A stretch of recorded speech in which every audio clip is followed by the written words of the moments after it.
Hello and welcome to this episode of the Handshake. My name is Amal Chowdhury and today let's talk about how India had good reason to pull out of RCEP.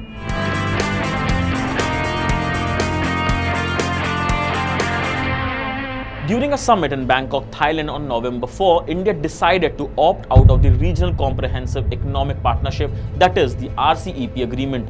The official reason given for opting out was that India's key concerns about agriculture and domestic industry were not addressed by RCEP.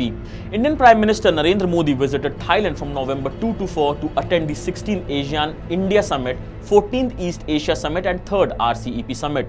Although there were several issues of concern surrounding these summits, especially the US-China trade war and China's activities in the South China Sea, the greatest focus was on the RCEP negotiations. It was expected that RCEP, a free trade agreement which was being negotiated among the 10 member countries of ASEAN, that is China, India, Australia, New Zealand, Japan and South Korea, would be finalized during this summit. Instead, India announced its withdrawal and the remaining members now hope to sign the deal in 2020. The development was not entirely surprising. There has been considerable opposition to the RCEP within India. Different organizations, especially in the agriculture sector, have opposed to India becoming a part of this agreement.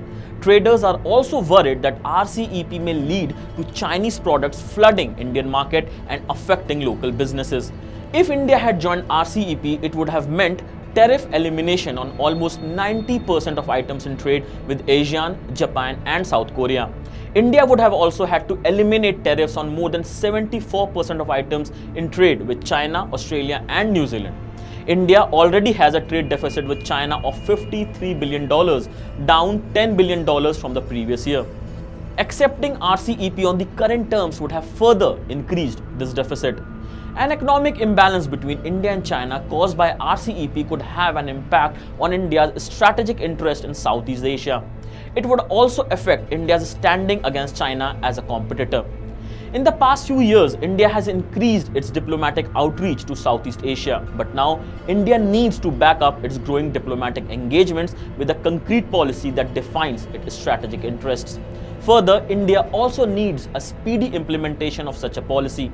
The Quadrilateral Security Dialogue, that is the Quad, is yet to take shape into a working mechanism. And furthermore, all the members, that is India, Australia, Japan and the United States, are extra-regional powers with respect to Southeast Asia. With the future of Quad uncertain, India should look to form an alternate mechanism with participation from Southeast Asian countries themselves. An important step for India should be to present itself as a more than just a market. Doing so would enable India to negotiate favorable terms and future economic agreements. India should clearly define its interest in Southeast Asia and project itself as a stakeholder in the region. So this is it from this episode of The Handshake. For more such videos, keep watching MyNation.